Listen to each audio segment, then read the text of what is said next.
karena memang banyak dari kaum muslimin sendiri yang memahami zakat itu masih seputar zakat fitrah, kan begitu ya.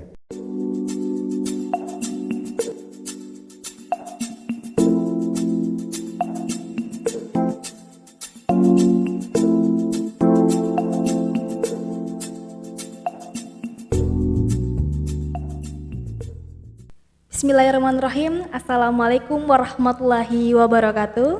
Waalaikumsalam warahmatullahi wabarakatuh. Selamat datang di podcast Basnas Kota Tanjung Pinang.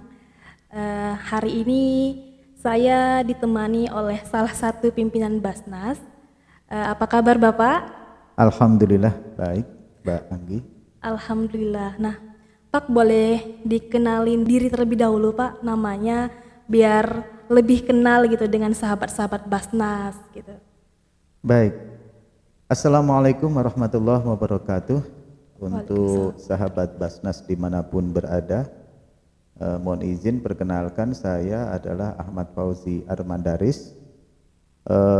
Pada Basnas Kota Tanjung Pinang, kami sebagai Wakil Ketua 1 di bidang penghimpunan untuk periode tahun 2021 sampai tahun 2025. Ya, mungkin itu dulu Mbak Anggi. Oke, terima kasih Pak. Sebelumnya saya ucapkan karena Bapak sudah menyempatkan waktunya untuk hadir dan berdiskusi bersama-sama dengan sahabat Basnas. Nah, kali ini kita akan membahas terkait dengan zakat mal nih Pak terlebih dahulu. Iya, untuk masuk ke dalam diskusi selanjutnya kita buka dengan zakat mal gitu ya Pak. Iya. Nah, sebelumnya boleh Bapak jelaskan gitu kan, apa sih nih Pak zakat mal itu dan bentuk-bentuk zakat mal ini seperti apa gitu. Nah, target-target dan siapa saja sih yang boleh dan wajib mengeluarkan zakat mal ini Pak? Baik, terima kasih Mbak Anggi. Ini satu pertanyaan yang sangat luar biasa ya, karena memang banyak dari kaum muslimin sendiri yang memahami zakat itu masih seputar zakat fitrah, kan begitu ya. Ini kenyataan yang memang ada dalam kehidupan umat Islam saat ini. Nah, memang ada yang juga sudah paham. Jadi kaum muslimin itu memahami zakat mal itu memang ada beberapa klasifikasi. Yang pertama, tidak memahami sama sekali adanya zakat mal, yang ada hanya zakat fitrah. Kemudian yang kedua, memahami tentang adanya zakat mal itu sendiri, namun kesemangatan untuk menunaikan ini masih belum timbul. Kemudian ada yang sudah memahami dan mempunyai pengetahuan tentang zakat mal ini dan sudah mulai membayar zakat malnya, tapi tidak secara periodik, istiqomah gitu ya. Jadi kadang kalau ingat ya bayar, kalau nggak ingat ya nggak bayar gitu ya kan. Kadang malah tahu-tahu sudah lupa nih, sudah lewat satu masa haul, masa 1 tahun lebih, ternyata belum bayar. Kemudian ada yang ya kalau pas begitu ingat waktu mau membayar, alhamdulillah masih ada harta yang dizakati ya. Terkadang ingat tapi sudah nggak ada lagi yang dizakati ya kan, ini jadi hal yang yang akhirnya tidak tertunaikan zakat mal tersebut. Nah, yang terakhir, memahami dan memang sudah alhamdulillah istiqomah di dalam membayar zakat mal ini. Ini memang satu bentuk kegirohan, kesemangatan yang lahir dari pribadi masing-masing orang yang mempunyai harta. Nah, kemudian zakat mal itu sendiri memang cakupannya itu kan banyak ya Mbak Andi ya. Ada perhiasan emas ya, mohon maaf perhiasannya tidak ya. Ada zakat emas ya. Kemudian ada zakat perniagaan. Nah, yang sektor paling banyak yang ada di perkotaan itu adalah terutama zakat profesi. Ini memang sektornya banyak sekali. Ini dari segi individunya. Karena sesungguhnya zakat mal itu meliputi 2 hal. Satu, pribadi sebagai individu yang memang mempunyai penghasilan dan mempunyai pemasukan ataupun memiliki kekayaan. Yang kedua adalah sebuah lembaga atau badan hukum atau jenis tempat usaha lah ya, misalkan ada seorang punya swalayan kan begitu kan. Nah, swalayannya itu juga kena zakat, tapi yang mempunyai swalayan ownernya juga kena zakat. Ini jadi zakat mal itu bentuknya ada dua, mengenai dua. Satu subjeknya atau pelakunya, yang kedua adalah lembaga usahanya. Nah, kemudian membicarakan potensi ini ya, potensi zakat. Antara zakat fitrah dengan zakat mal ini jelas lebih besar potensi ada di dalam zakat mal. Karena kalau zakat fitrah itu kan kisarannya sudah ditentukan ya. Sudah ditentukan. Ini kan kalau zakat mal ini kan luar biasa. Nah, cuman sayangnya dari potensi yang sekian banyak gitu ya Mbak Anggi ya, itu realitas daripada penghimpunan ataupun realisasi dari potensi itu sendiri itu boleh dikatakan hampir seluruh daerah khususnya di Indonesia ini baru mencapai di angka sekitar 25% ataupun 1/4 lah ya dari potensi yang ada. Ini tentang zakat mal. Nah, zakat mal sendiri itu memang penghitungannya dari penghasilan bruto. Jadi penghasilan kotor belum dipotong apa-apa, ini sudah masuk dulu kena potongan zakat. Karena kalau nanti penghasilan neto, penghasilan bersih habis dipotong, kadang malah habis dulu, ya kan penghasilannya. Potong kredit, ya kan, potong hutang, ya kan. Nah, ini nanti habis. Makanya zakat penghasilan, terutama zakat profesi ini adalah dihitung dari penghasilan bruto. Nah, kita kembali ke lingkupnya untuk yang lebih kecil ya, di Tanjung Pinang ya Mbak Anggi ya. Iya. Jadi untuk yang di Tanjung Pinang itu sendiri, ini potensi zakat ini sangat besar. Antara di angka 15 sampai 20 miliar. Itu dalam 1 tahun.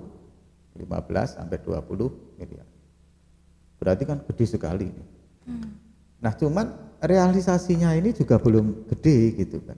Seperti yang sudah saya sampaikan di awal, kira-kira sekitar 25%, maka masih di angka sekitar 5 jutaan, 5 miliaran, mohon maaf, 5, sekian 5 M yang memang berhasil dihimpun oleh Basnas di tahun 2021.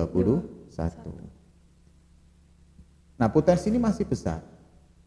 Dan dari potensi yang 5, sekian M itu yang sudah realisasi yang sudah masuk, itu masih kebanyakan berasal dari zakat ASN, terutama adalah ASN Pemko. Ada juga dari ASN kementerian seperti Kementerian Agama, itu memang sudah bisa masuk. Nah, ketika dihitung masih menempati sekitar 85% penghimpunan didominasi oleh zakat ASN Pemko. Jadi dari realisasi yang sudah ada itu masih didominasi oleh zakat yang berasal dari penghasilan ASN Pemko. Bahkan kisarannya tadi seperti sampai di angka 85%. Ini yang perlu kita gali terus. Kita perlu sosialisasi yang banyak, kita perlu pemahaman kepada masyarakat yang banyak bahwa satu, ada zakat selain zakat fitrah, yaitu zakat mal. Kemudian yang kedua adalah bahwa membayar zakat ini merupakan perintah wajib yang kadang kita tatkala berbicara perintah itu membahas sholat, kita akan betul-betul meyakini, merasa bahwa sholat itu adalah sebuah kewajiban, kan begitu ya Mbak ya. Begitu juga dengan puasa, ini betul-betul sebagai sebuah kewajiban yang harus kita tunaikan. Bahkan haji juga begitu, umat paham sekali bahwa sholat, puasa, haji ini adalah perintah wajib. Namun ketika membahas zakat, nah ini Pokoknya kalau sudah berbicara masalah uang ini kayak jadi kemudian mulai kabur, mulai remeng-remeng kan gitu ya kan ya kan. Jadi ketika sudah berbicara perintah pentingnya membayar zakat, ini apa ya, persentase kepahaman mulai menurun. Sehingga banyak yang masih belum sadar bahwa di dalam hartanya, di dalam penghasilannya itu Allah menitipkan rezeki orang lain pada dirinya. Ini yang memang harus kemudian kita tambah dan kita gali lagi. Oke, baik. Terima kasih kepada Bapak, penjelasan yang sangat luar biasa, panjang dan jelas ya Pak terkait dengan zakat mal. Nah, tadi seperti yang Bapak bilang, zakat mal ini merupakan perintah wajib gitu. Namun memang pada realitasnya tadi kan masih banyak yang belum sadar gitu. Betul. Belum sadar bahwasannya di sebagian, di dalam hartanya itu ada hak orang lain gitu kan. Nah, jadi ini bagaimana sih Pak cara Bapak untuk terus mensosialisasikan kepada masyarakat untuk ayo kita berzakat gitu kepada Masyarakat iya kepada Basnas atau lembaga-lembaga pengelola zakat yang sesuai dengan undang-undang gitu kan Pak. Silakan Pak. Jadi begini ya Mbak ya, pelaku pengelola zakat ini kan di masyarakat banyak ya, Iya. ada Basnas, ada LAS, kemudian ada UPZ, kemudian ada panitia zakat ya yang dibentuk di masjid dan musola. Artinya memang pengelola zakat di Indonesia ini kan beragam. Nah, sebenarnya kalau menurut undang-undang ini ya, menurut undang-undang bahwa yang diperbolehkan untuk mengelola zakat itu di pasal 38 Undang-Undang Nomor 23 tahun 2011 ya. Itu adalah yang pertama Basnas, bahwa lembaga yang Basnas ini adalah lembaga yang didirikan oleh pemerintah. Kemudian yang kedua adalah LAS, lembaga amil zakat. Ini didirikan atas usulan masyarakat atau seseorang atau sekelompok masyarakat ya, sekelompok orang, kemudian mereka memenuhi persyaratan perizinan, turunlah perizinan LAS. Nah, yang ada ini biasanya di ormas kayak Laznu ya, Lazisnu ya, milik Nahdlatul Ulama, Lazismu milik Muhammadiyah dan Lazis yang lain ya, las yang lain. Nah, kemudian yang ketiga di bawah Basnas itu ada UPZ, Unit Pengumpul Zakat. Ini unit pengumpul zakat ini dibentuk oleh Basnas dan di-SK-kan oleh Basnas. Nah, jadi kesimpulannya sebenarnya hanya ada 3 itu saja lembaga yang berhak mengelola zakat. Yang pertama adalah Basnas, turunannya nanti adalah UPZ, yang ketiga LAS, lembaga amil zakat. Nah, lantas bagaimana posisi pengelola zakat yang ada di masjid dan musola? Maka nanti Basnas, khususnya ini ya, khususnya Basnas Kota Tanjung Pinang akan terus berusaha untuk memfasilitasi agar seluruh masjid dan musola yang ada di Tanjung Pinang ini bisa mempunyai SK UPZ, sehingga mereka legalitasnya adalah legalitas yang aman, dalam pengelolaan zakatnya juga nanti tenang, sehingga nanti ada beberapa informasi tentang zakat agar nanti pengelolaan zakatnya itu betul-betul sesuai syariah, sehingga aman secara registrasi, aman secara NKRI dan aman secara syar'i. Ini yang kita harapkan. Maka nanti insya Allah kita dari Basnas Kota Tanjung Pinang ini akan terus menggalakkan, memfasilitasi, terus berkomunikasi terhadap masjid dan musola yang membentuk panitia zakat untuk segera membentuk atau segera mengurus surat SK UPZ-nya, unit pengumpul zakat. Mungkin itu dulu ya. Oke, terima kasih kepada Bapak yang sudah menjelaskan bagaimana sih cara trik gitu kan untuk masyarakat tertarik dengan zakat. Kita harus memarketingkan lah bahasanya Pak ya, marketing, terus memasarkan zakat sehingga zakat ini dikenal oleh masyarakat. Betul. Dan masyarakat pun tidak segan-segan lagi gitu untuk iya. mengeluarkan hartanya untuk mengeluarkan zakat. Nah, tadi juga sempat Bapak singgung terkait dengan program Ramadan yang akan dilaksanakan. Iya. Nah, kita kebetulan Bapak juga merupakan salah satu divisi, ketua divisi penghimpunan zakat, Pak. Betul. Nah, di sini saya ingin menanyakan terkait dengan program penghimpunan nih, Pak. Apalagi bentar lagi kan Ramadan. Nah, bagaimana sih Betul. Pak program dari penghimpunan untuk menyambut Ramadan gitu? Ramadan ya terutama. Jadi begini Mbak Anggi ya. Kembali ke tadi antara potensi dan realitas, ya iya. kan? Bahwa potensi di Tanjung Pinang ini kan sekitar 15 sampai 20 miliar. Kemudian realisasinya baru sekitar di angka 5,4 miliar. Iya. Dan itu didominasi oleh ASN Pemko. Nah, dari pengalaman yang sudah-sudah, itu zakat ini akan menjadi sebagai sebuah ibadah yang diperhatikan oleh umat untuk dikerjakan tatkala datangnya momen Ramadan. Dan itu hampir semua ya, seluruh Indonesia lah. Bahwa ketika momen Ramadan datang, ya momen membayar zakat dan puasa, kan begitu ya. Nah, karena ini momen yang bagus di Ramadan, maka kami dari Basnas Tanjung Pinang berusaha memanfaatkan semaksimal mungkin. Terutama adalah program layanan zakat. Ini program yang terpenting sekali yang tadi saya sebutkan di awal.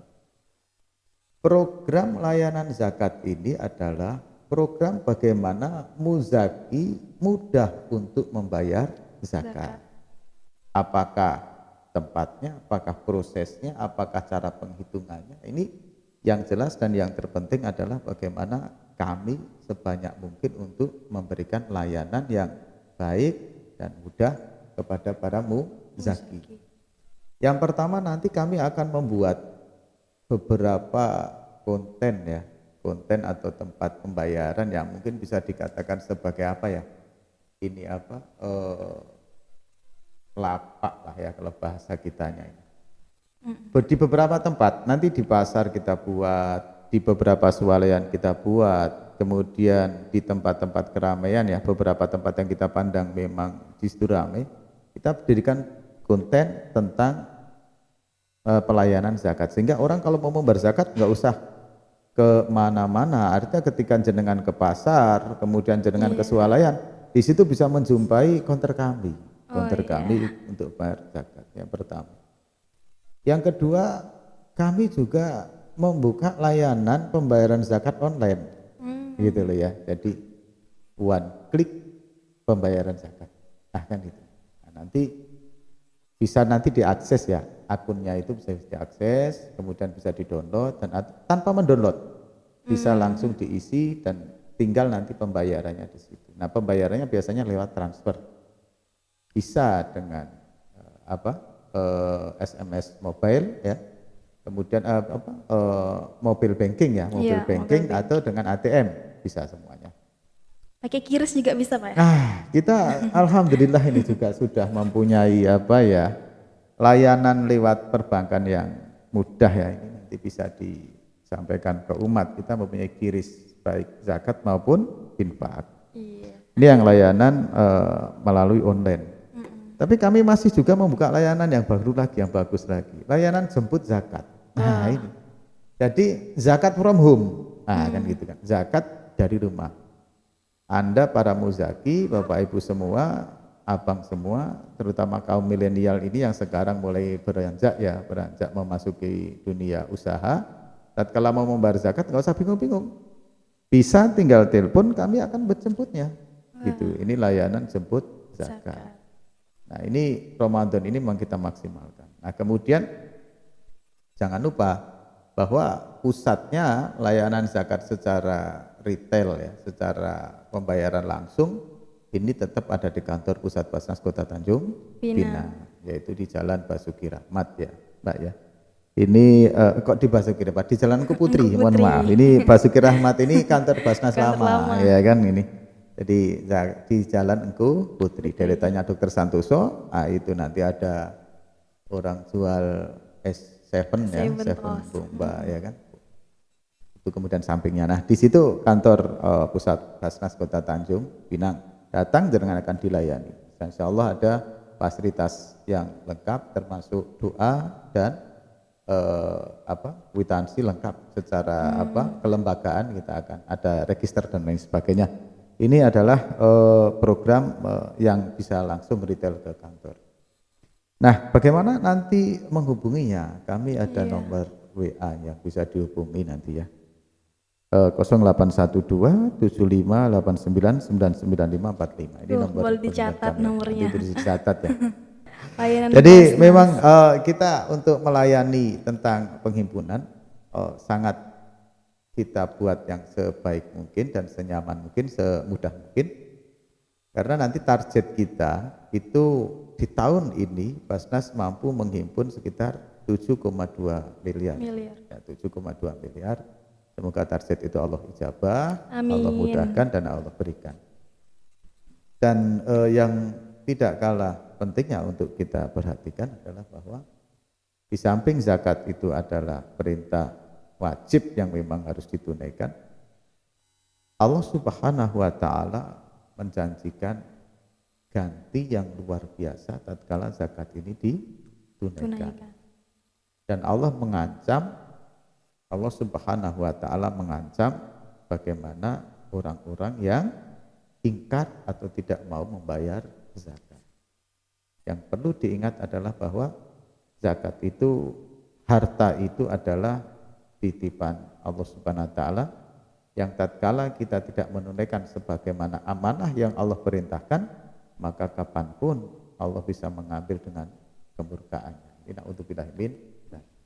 Masya Allah Pak ya. Ya.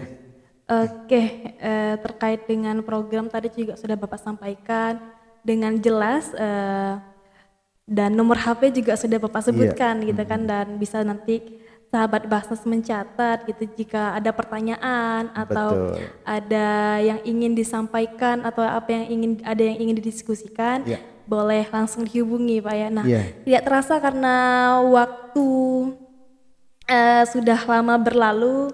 Kita cukupkan dulu ya Pak pertemuan kali ini. Masya Allah, pertemuan yang akan datang ada ya. Amin. Nah, sebelum kita tutup ada tagline-nya nih Pak, untuk sahabat Basnas, yakni zakat tunai rezeki damai itu Pak. Masya Allah. Zakat tunai rezeki damai. Alhamdulillah. Bayar zakat harta meningkat. Bayar zakat harta meningkat. Alhamdulillah. Oke, Masya Allah ya Pak. Saya tutup dengan Assalamualaikum warahmatullahi wabarakatuh. Salam cinta zakat. Salam cinta zakat.